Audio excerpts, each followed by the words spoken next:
overlap with each other. And so our approach to outreach and advocacy with this accompaniment lens really helps us come alongside folks and not try to fix or save, but really journey with and be in solidarity with people. And that's a really important part of our approach as well. We, at Open Table Nashville, we are working for collective liberation, which involves housing justice, which is kind of the lane that we're in, but also healthcare justice, immigration and refugee rights, or immigrant and refugee rights, LGBTQI plus rights.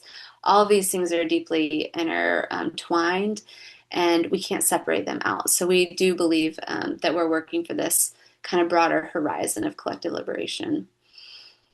Some recent policy changes we've seen, I mean, everywhere in the United States, so many places in the United States are experiencing some of the things we're experiencing in Nashville and in Tennessee, where the minimum wages aren't cutting it. There's people pushing folks out of sight, out of mind, and turning to increasingly punitive approaches to homelessness with criminalization. We're building housing for the upper percentages of the median incomes, but not the lower ones. And this is causing a lot of inequity. We've also seen this isn't so recent as like since the 80s. In the 80s is really when we saw the rise of mass homelessness in the United States because of the Reagan administration's complete gutting of HUD and dismantling of social service or social safety nets. But so this isn't anything new, but we continue to see federal divestment from housing, and that is kind of feeding and kind of churning out this mass homelessness in the United States, where children and folks that are seniors are, some of the fastest rising demographics of people experiencing houselessness. We know this approach doesn't work, and it's way more expensive. So a couple things I wanted to highlight are recent changes. Did any of y'all hear about Grants Pass versus Johnson, the Supreme Court case from 2024? We fought this very closely with others. The National Homelessness Law Center did a massive mobilization with some of the other national groups that we were a part of and did an amicus brief for and did a rally with them and spoke. But the outcome of that case, it was really looking at, hey, is it constitutional which had been the kind of court precedent, is it constitutional to criminalize folks and punish them for experiencing homelessness when there's not enough shelters? The previous court cases had said no, it's not constitutional to punish people for sleeping outdoors when there's not enough shelter spaces. But the Supreme Court makeup, as it is now, and the billionaire-backed lobbying groups who pushed for this, and supposedly progressive governors like Gavin Newsom, who pushed for this, overturned that decision and said it is constitutional to punish people. That was a major, we're going to be feeling the repercussions of that for decades to come. And just last year, cities, municipalities across the United States introduced over 320 bills that criminalize folks. So this is a rising concern.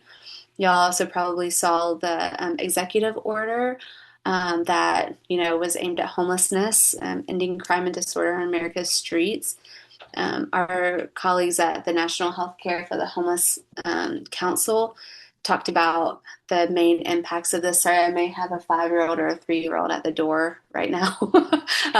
But you can kind of see the major impacts of this that we're definitely feeling, and cities that fall in line with this approach are getting more funding, and nonprofits that fall in line with this approach are working toward are getting less funding cut. So it's an incredibly destructive approach, and we know who's driving this criminalization approach through legislative policy that criminalizes homelessness. There's a think tank. Have y'all heard of Cicero Institute? This is one of the biggest think tanks that's impacting homelessness right now, but they employ lobbyists across the United States, like 2 in Tennessee. We've got 2 Cicero lobbyists here, and they put together bills and share them around, model bills that criminalize homelessness and make it easier to involuntarily commit folks, cut out housing first approaches and put in like campsite bans like we have in Tennessee and other things like that. So look them up for sure. They were part of Project 2025. They were part of the Johnson versus Grants Pass work. So we are following them closely and we are fighting them. But those are some policy things. And of course, they have, billionaire backed resources to do this legislative and policy work, whereas we're like scrappy and having to fight just to make it ends meet. So I wanted to talk to y'all a little bit about kind of how we see legislative advocacy. We've got obviously the three branches that are supposed to keep each other in check, but aren't doing a good job at that right now.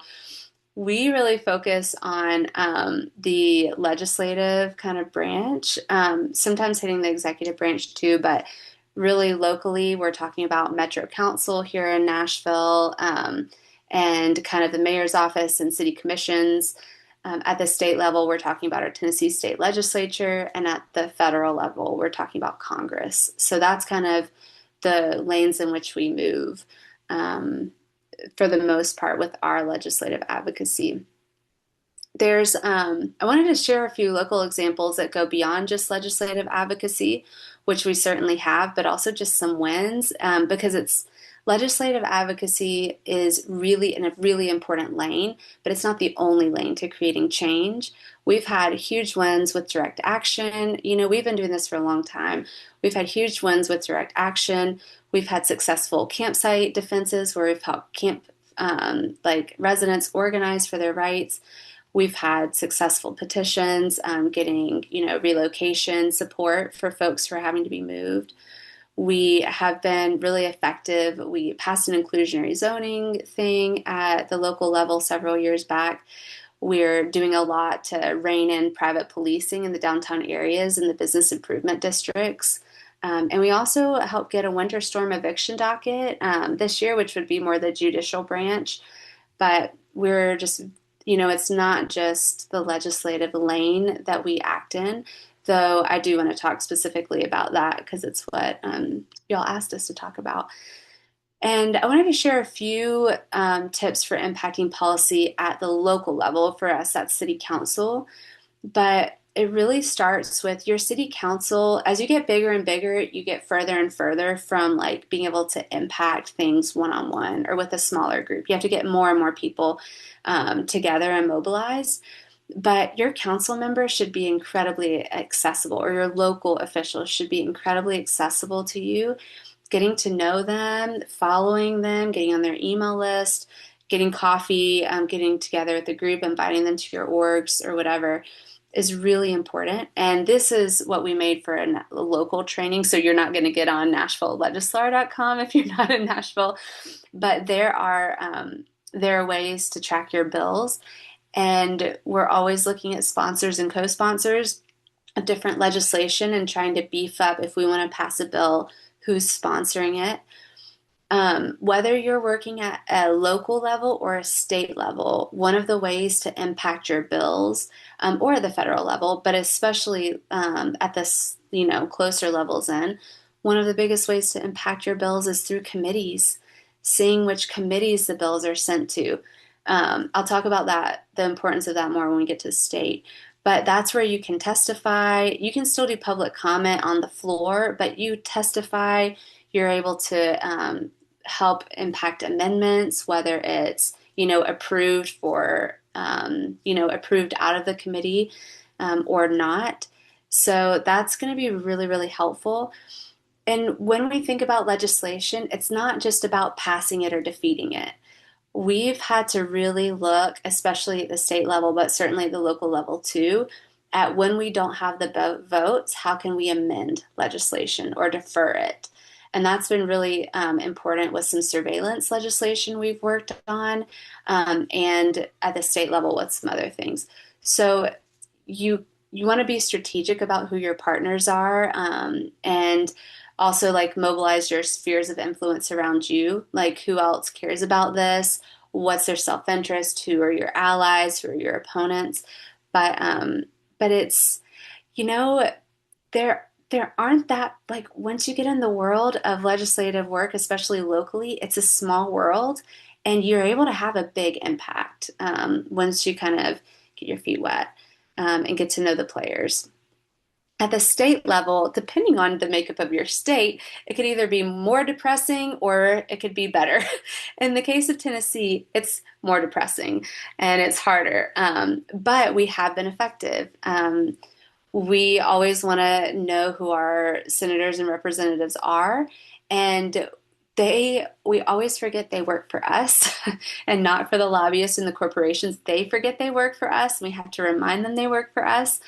But just knowing how to navigate the bill searches and spending a good hour with your kind of website. Ours in Tennessee is capitaltn.gov, capital.tn.gov. Spend a couple hours and look at how you can navigate things. I use something I'll drop in the chat called Legiscan. If I can pull up the chat. Legiscan, I believe, is in other states too, but it allows you to do searches on, like, hey, I want bills that mention homelessness or trespassing or, whatever. And then it allows you to set up kind of like alerts if a bill is introduced that meets your, like, healthcare. That would be huge, right? But, like, a certain part of healthcare. And then you can track the bill in that system and really see where it's moving, get alerted when it's going to committee. Affecting a state bill in committee is the most important thing. You can testify. Y'all are rising doctors. People in your network are physicians. That carries a lot of power that it's really important to leverage. When you are a doctor, get that white coat on when you testify. I'm a street chaplain and a minister. I work in an like interfaith framework and kind of agency, but I wear my collar when I go down to the legislature, like, leverage that power. We've testified on tons of bills and we've been able to impact them over the years in meaningful ways. So it's really important, I will say, with your state legislative body and with Congress, you've got to understand that you've got the Senate and the House. And the Senate's going to introduce the bill, and it also has to have House sponsors. It's going to go through Senate committees and House committees. And any amendment that gets passed on the Senate side or the House side also has to cross and, be kind of unified. So we're working on a bill right now, for instance. In Tennessee, there's a deadly force bill. It's horrific. It's a stand your ground bill. It authorizes the use, or would authorize the use, of deadly force for people who attempt or actually trespass. I'm going to say that again. If you attempt to trespass and someone thinks you're a threat, they can use deadly force against you, the way this bill is written. So we've been working our butts off on trying to get that amended because in Tennessee we cannot kill it. We don't have the votes. It's a supermajority state for Republicans. So we're working on amending it. It's been amended in the House. They took trespassing out. That's a huge success. Now we're working on the Senate to make sure that same amendment gets on it, because if it doesn't in the Senate and it does in the House, then it's a small committee who gets to make the choice on what happens ultimately, and we don't trust that. So anyway, it's just really important to watch all of those sides of things. And then when a bill gets to the floor, there's debate, but a lot of times it's formality and you're going to vote on party lines. The way to impact things is through committee, and you can testify, and every state has different procedures for testifying, but I would highly recommend doing that with bills you're watching. I want to talk about a few things that have happened in Tennessee recently, which are also happening in places like New Mexico and others. But in 2022, a bill was passed in Tennessee that was the harshest, and it's still the harshest, anti-camping law on the books, that makes it a felony to sleeper camp on any public property. We stopped that bill in 2021. They brought it back in 2022 and amended it and passed it very narrowly. We flipped a lot of votes, but not enough. And so we mobilized. We were like, oh, hell no. So we mobilized, we marched, we did civil disobedience. We built a network, and we turned that network into a network that also partnered with tenant organizing networks across the state. And we leveraged those networks to start doing Day on the Hill to educate more nonprofits and more providers and more health. Like we have people from Vanderbilt Medical School that have come out with us, but to educate folks on the legislative process and what we can do to impact policy in Tennessee.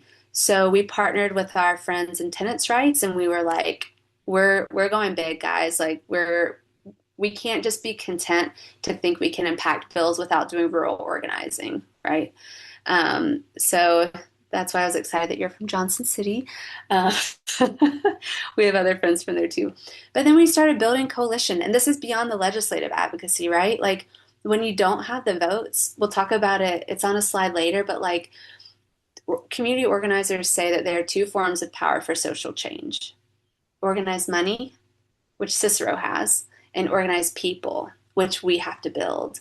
And so we are organizing ourselves, and we started building a coalition in 2023, 2024. We invested a lot of time and resources and just time to go slow to build the infrastructure. And in 2025, at the beginning of last year, we launched Housing for All Tennessee, which is there's five like kind of core steering committee groups from across the state, all from different parts of the state, urban and rural. And then we have a growing number of solidarity organizations that mobilize with us and are part of our working groups. So again, thinking about how we build power, at whatever stage of legislative advocacy and change making we are, local, state, national, other ways, we have to think about how we build power. And just as a case study of where we are now after investing in that work, we just held our fourth annual Day on the Hill. There were over 100 participants or 140 participants from across the state. We focused on turnout from rural areas and people with lived experience and had over 70 legislator engagements. So we're we forget we have power, and it's easy for us to feel small in the face of injustice, but when we get together, we don't have to. So organize. And yeah, you can see, we won't go over this a lot, but we've had a lot of wins, and we are building for proactive policy campaigns next year, and working on policy platforms around these issues. Any questions so far before we move to national level? Because we can have conversations about any of these things. Any questions or thoughts?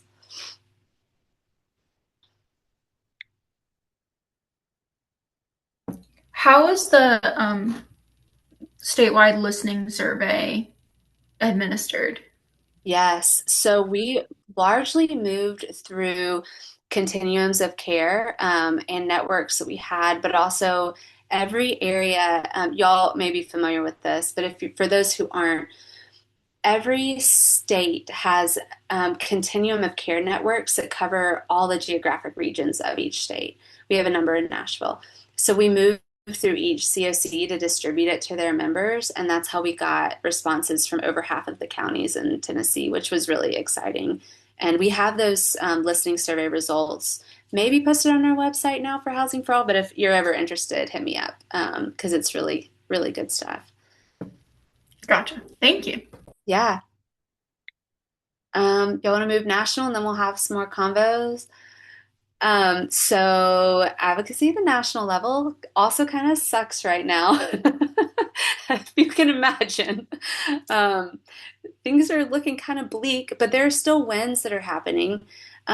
We work closely with some of our friends. I think these recommendations are from our friends at the National Alliance to End Homelessness. In order to do national work, we partner with national groups, and they kind of take the lead. So I would highly recommend, if y'all don't already know, National Healthcare for the Homeless Council. They have an incredible policy email that they send out every so often. So getting on National Healthcare for the Homeless Council's email list is really helpful because you can do sign-ons for all their campaigns. You can sign on to them.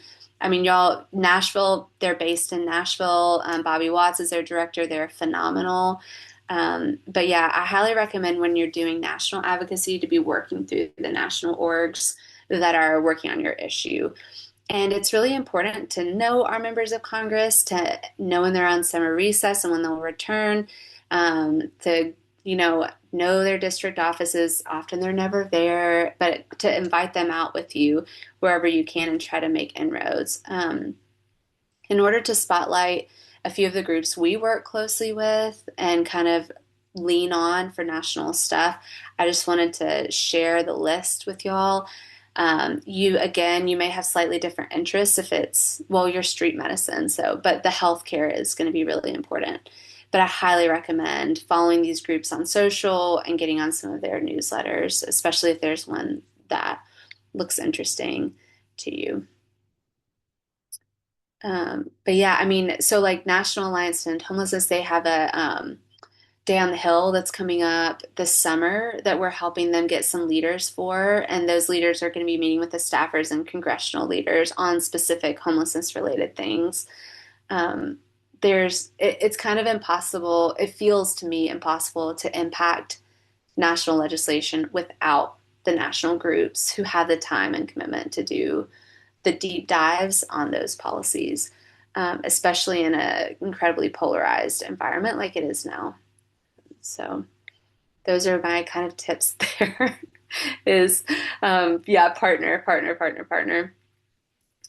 This is kind of my organized pitch, which is, again, either beyond legislative advocacy or alongside legislative. I would say maybe alongside legislative and advocacy and policy work is to organize your people and your networks in order to build power and build bases that can then turn out and turn up the heat in elections and campaigns and asks and anything like that. We are only as powerful as the networks we build and the reach we have. So like building those coalitions or collaborations is incredibly strategic. Um, if we were at a longer training, we could talk more about who is your sphere of influence, really kind of building out who you not only is in your network, but who are you one, thing away from. Like, okay, you may not know the religious leaders in Nashville, but you know somebody else who does, or you know somebody else who knows the head of the hospital, or, you know somebody else who knows X. And really, there's a banging from my children. I'm not sure what's happening, but yeah, so make a list and kind of know who your sphere of influence is. I was really happy to see y'all had something on your Instagram about writing op-eds, like getting your voice out in an organized way to different audiences is crucial to impacting narrative change, which can flow into policy change and greater systemic change. Can y'all hear the banging? Maybe it's just me. Okay, excellent, excellent. Thank you. Um, the other thing I want to note is there's like a escalation of tactics we use. So again, for those of you who are interested in moving past legislative advocacy, when legislative advocacy doesn't work and it fails to go through those proper channels, that's when we turn up the volume. So for instance, with the felony camping bill, we escalated and we moved to civil disobedience, right? Um, Going through the proper channels was successful the first year, but not the second. And so we figured out who the decision makers were. We did a huge campaign to try to get Governor Bill Lee to veto the bill, the felony camping bill, with hundreds of people signed on, hundreds of faith leaders, hundreds of nonprofit leaders from across the state. This huge effort to try to get him to veto it. And he actually didn't sign the bill, and he wrote a statement about how concerned he was about it. Um, so that was something. So we identified our decision makers, the legislators, and then the governor. That didn't work. So then we mobilized, right? We did that petition for the veto. That didn't work. So we started going to the media. We did a public rally and march, and we heightened with civil disobedience. And not only did that raise awareness about what was happening, it also built a network that we then used to consolidate into a coalition that is working on not only kind of defensive legislative campaigns where we're trying to shut down the bad bills, but proactive policy campaigns where we're trying to actually pass the good ones that are going to help. So that this escalation of tactics is really important for us, and I want to remind us that don't stop. When the legislative policy work fails, because it will. You will have wins and you will have defeats. Don't stop there. Like keep going, because there are still ways that you can turn that into a broader win for the movement. Of housing justice, of healthcare justice, of collective liberation. It's really about what we do with it. I want to kind of I could talk for hours. I have another part of the presentation if you want that talks about nonprofits and like what we can do when it comes to advocacy and lobbying, if any of y'all are interested in that. But I just want to remind us again, like many of y'all are student doctors, and again, it feels so overwhelming to think about the injustices in the world and even just the problems with healthcare, right? The healthcare system. But it was students in Nashville who desegregated our lunch counters, who desegregated our city.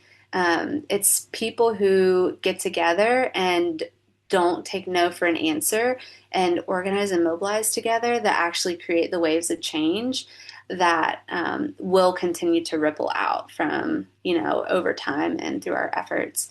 So just a reminder that it does feel bleak and there are a lot of defeats, but throughout history, people have held that flame, kept that flame alive of, justice and change.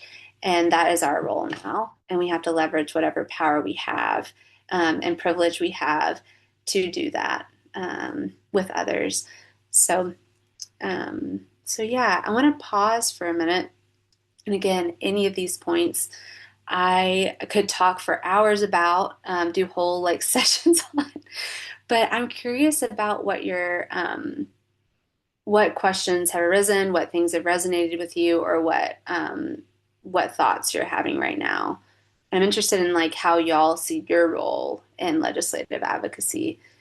So I may actually come off the share so we can just have a little bit of a discussion if that's okay. Okay.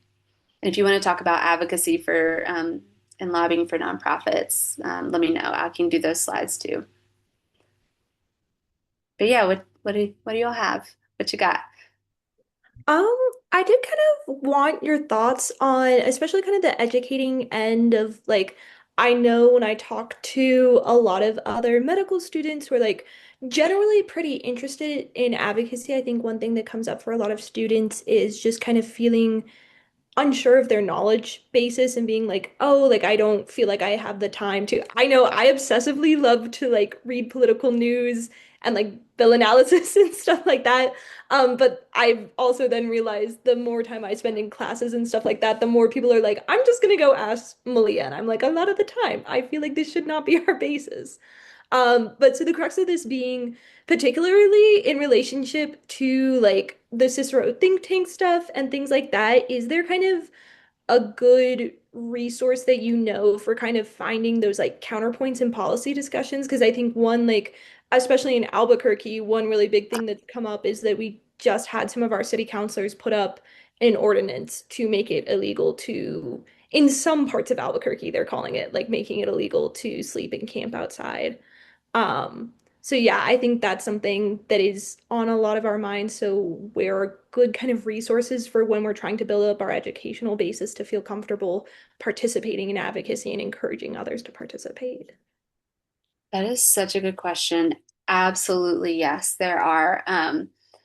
So the National Homelessness Law Center has a House Keys Not Handcuffs website that is really helpful. I think it's just housekeysnothandcuffs.org, I believe. But they have some really good resources there. They literally have toolkits for countering Cicero's talking points, like one by one by one. The National Homelessness Law Center does. So if you can't find that, I'll put my email in the chat. Email me and I'll figure out where that is because I have access to it. Another resource that's been really helpful for us is the Housing Narrative Lab. The Housing Narrative Lab does a lot of research across the country on like, hey, what talking points are going to around homelessness and confronting and countering Cicero are actually going to resonate with the right. Like, we can't just talk about human rights and think that that's going to win over anyone on the right.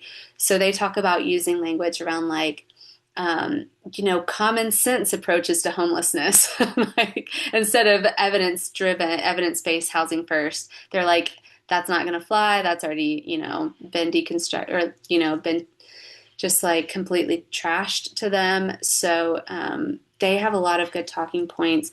For our coalition, one of the things we did was we used, and I'll see if I can find that example for you and put it in the chat in a second. We actually looked at Cicero's one pager on homelessness that they give to other legislators. That was so well done in a terrifying way. It was like, you know, homelessness is growing. It's a big problem. Here's the problem. Here's the solution. Criminalize the hell out of people. And here's the policies that'll help you do it. And then you won't have homelessness. And it was like this kind of brilliant, like very dumbed down version that made it look like their way was like great. So we basically took Cicero's format for their one pager and we were like, we're going to one up Cicero on their one pager. And we made a one pager in Tennessee about homelessness that utilized Housing Narrative Lab's points around how you talk to the right on these issues and the National Homelessness Law Center's points on how you counter Cicero. And that doing that for your state can be really, really helpful. So I'll see if I can pull that up for you in just a minute. Let me think where I have it.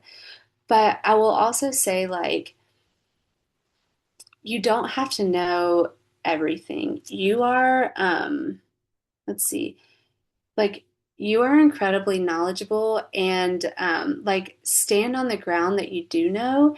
And you're more of an expert than 90% of the people that are like having these conversations, probably closer to 95%. So you don't, in order to start, you don't have to have it all perfect or right. You learn as you go, and you kind of fumble around. That's how we all learn and do it. But there are some really good tools from national groups that I would highly recommend. And I'm going to see if I can pull up our one pager. My computer's crawling, of course, because of my tabs. But also, you have my email if you can't find what you're looking for. Yeah, fight back. Okay, let me see if I can find this. What other thoughts or question, or what do you, based on that, like, how are people fighting back there against those bills and those efforts? I know, because I actually found out about it through the ACLU of New Hmm. Mexico has been doing some organizing from it. And I was actually kind of surprised because I'm also on our newsletter for our like New Mexico Coalition to End Homelessness, that does Yeah. a lot of coordinating for our COC and stuff like that. And normally they send stuff out really quickly and they haven't sent out anything about it. So I was kind of surprised to hear about it from the ACLU first. But they're doing like citywide public comment and stuff like that in like I want to say 3 weeks. So they sent out like all of the ACLU started sending out links to sign up for public comment and things Oh, like hell yeah. Public comment the hell out of that. I'm sure y'all will, but yes. I've got to if you can't find it, hit me up about the Cicero counterpoints toolkit, because that's what they're arguing based on what Cicero has been putting in the water. They're incredibly powerful lobbying group. Yeah, because Um, I had never heard of them before, so I was looking them up, and apparently they have two of our like medical malpractice lawyers in New Mexico are currently paid as lobbyists or reportedly paid as lobbyists for them. So that seems like something that they would be on the loose doing in Albuquerque. damn. Yep. I believe that. And if y'all haven't already alerted the National Homelessness Law Center about what's happening about that bill, I would highly recommend reaching out to Eric Tars, and I will drop his email in the chat while I'm pulling up the link for this one pager. Let him know, like, hey, just wanted to make sure this was on your radar, because they have incredible resources to help fight. And you can be like, hey, Lindsay gave me your info from Tennessee, because we work closely with them. But I would definitely let them know.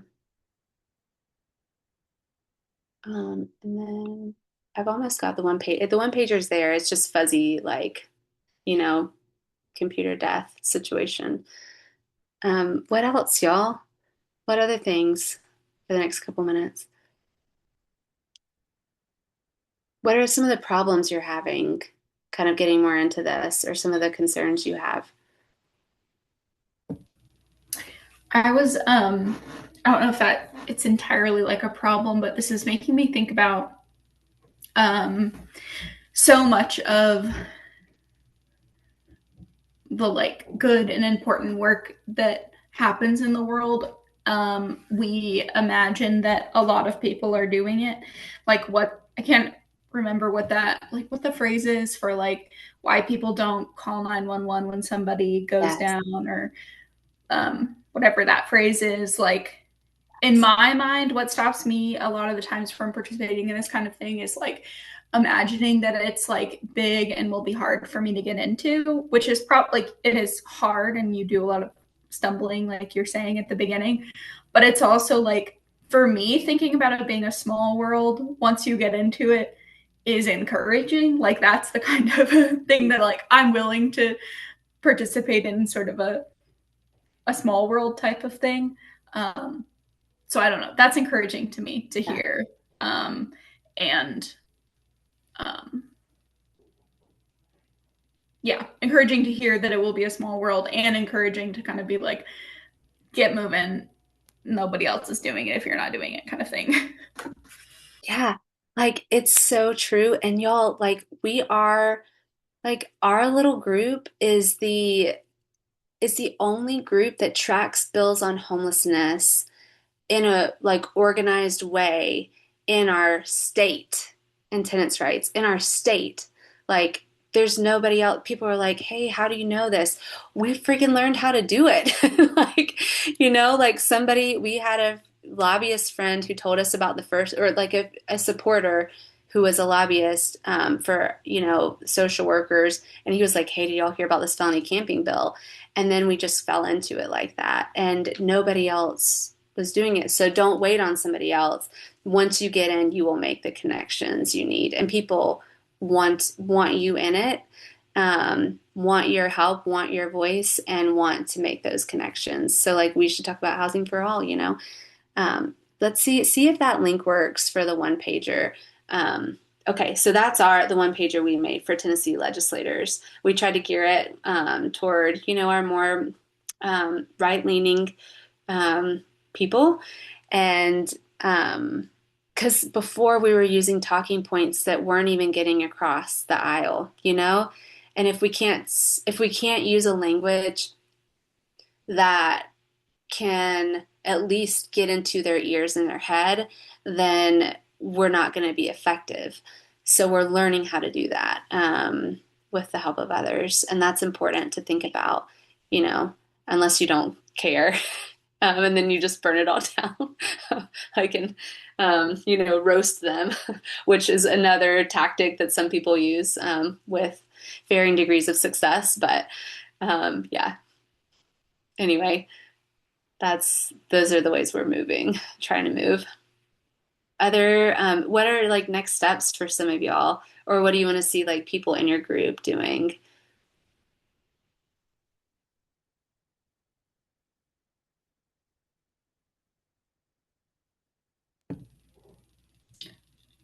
I guess I'm going to try to reach out to our COC for the Appalachian region. I have done some work with them via for the pit count Mhm. um, previous years. I think that will be not a hard connection for me to make and see if they have connections with local um, council people. Totally. That's a great idea. There's somebody in Johnson City real quick named Opal, somebody who works with the city. who's we've been connected with. Unity Yeah. House, Unity Housing Yeah. TC, Opal. I can't remember her last name. I don't remember it either. I do know of Opal. Okay. She's been closely involved with Health Bridge, which is the ETSU street medicine interest group that She's I'm. a good conversation partner. Yeah. Right, what were you gonna say? Oh, I'm so sorry. I just had a quick question. So, when we're talking about like tracking bills, I know you guys do a lot of work at the Tennessee level, and you mentioned Legiscan and some other organizations. Who would you recommend if we just wanted to know like current events about bills coming out on the legislative executive like national level, Hmm. or like maybe really concerning bills in other states? I'm just curious if you have any suggestions for that. Yes. Highly recommend, like maybe one of my top ones for y'all would be National Healthcare for the Homeless Council.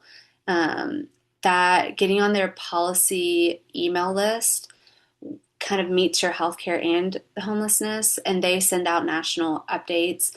Um, let's see, we do like a call every month for like it's like an all states criminalization call with the National Homelessness Law Center. And if you wanted to be on that, to kind of hear what's going on across the nation and connect with some other folks who are fighting criminalization, I'd be happy to connect you in with Eric and Jesse at the Law Center. So that's like just a monthly commitment that we have. um, I would recommend National Alliance to End Homelessness gets kind of in the weeds of nonprofits and COC stuff, but National Low Income Housing Coalition is also wonderful when it comes to policy alerts and really, really good, has really strong resources. We work closely with them too. That's with tenants' rights and homelessness and housing, affordable housing. Awesome. I would actually love that to be hop on those calls if possible. But I'll Yes. just shoot you an email after. Shoot me an email. I'll connect y'all. People like there are no gatekeepers here. Everybody's like, join it, come in, like get in. Like don't ever feel like, oh, no, you just like act like you're supposed to be there and you are supposed to be there. So, and then you just do it. So, Yay, can't wait. yeah, yeah. Any other questions or concerns or things that resonated?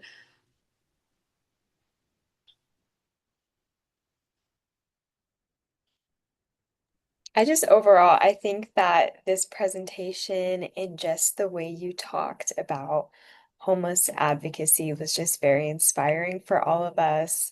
I really appreciated the way you kind of made the connections explicit and kind of talked about like community care, collective liberation. And I just thought that was so like refreshing to hear and obviously such a kind of a dark time. It's just really refreshing and inspiring to know that we have people on the ground that are doing this work. And like you said, like we're students, like we're the next generations of people that have to kind of care for our communities. So I just really want to thank you for not only the presentation, but just all of your amazing work. Thank you for those kind words. Y'all really are the next generation, and we need you in this work. And it's work that you don't carry alone because you can't. It's work that's supposed to be done collectively and in community, and that's the only way to sustain it because it's hard as hell.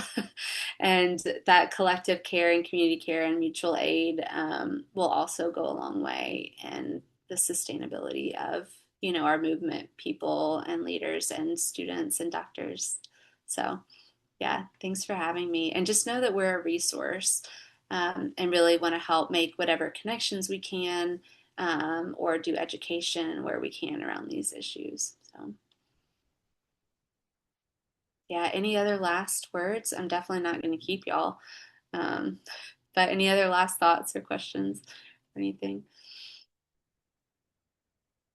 I think just echoing that same thing of thank you so much because I think also sometimes it can be really hard to get like I the was just. specifics of Oh, like, oh, this is like the think tank that these thoughts are coming from and stuff like that. So I really, really appreciate it. Yeah, they're shady. They're shady, y'all. Super fast. the way we heard about Cicero is in 2021, when we defeated that felony camping bill. I testified, two of us testified against it. And they brought this dude on the screen from another place that testified for it, and we were like, "Who is this guy?" His name is Judge Glock. He sounds like a like dystopian villain. He's not a judge. That's like his name. We were like, "Who is this dude?" Because he was legitimizing this idea of like camp closures and stuff, and like criminalizing homelessness is like the effective way. And we were like, who is this dude that they brought in from Texas? We look him up, and he's this senior policy guy with Cicero. And then we started like doing some national work, and everybody's like, yeah, Cicero's terrible. And we're like, oh my God, he was just in our, they're everywhere, y'all. That wasn't even a Cicero sponsored bill. And they heard about it and were like, we're going to help you however we can. So they're toxic, and the only way to stop them, which they have been stopped, we stopped a bill in 2023 that they sponsored. Like there's people are stopping it across the nation, but it's through awareness and it's through collective action and advocacy is how we're stopping it. So best of luck to y'all in New Mexico as you're fighting your bill. There are resources, there's help and support as y'all are navigating that. And we're stronger when we are doing it together. So, anyway, don't trust Judge Glock. He was a terrible human. I'm glad this is being recorded. Okay. We'll keep this in mind for everyone to know. Yes. But yeah, it was great to meet y'all tonight. Best of luck with your work and your efforts, and just know that we're here and follow us on socials because we put out resources. Yeah, and yeah, solidarity. Thank you guys all so much for coming. We appreciate you. Thank you so much. Thank Have a you. good night, y'all. See ya. Bye. Thanks, Mariah. Thank you so much. And would you mind, is there any way that I could get a copy of your slides just to send out Absolutely. I'll send them to you. Yeah, Yep. thank you so much. Yep. See ya.